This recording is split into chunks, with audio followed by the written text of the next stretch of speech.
Hello! Maayong hapon.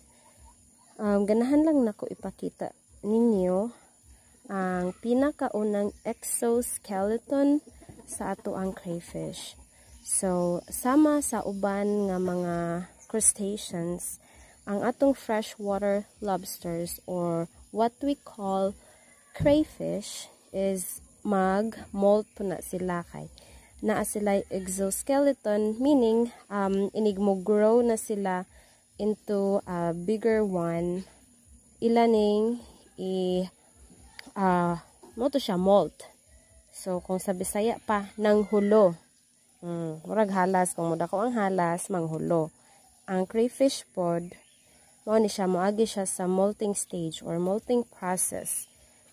So, pagawas niya dire sa iyang original or old nga shell or exoskeleton, mo himo na siya into bigger o mas dako sa iyang size.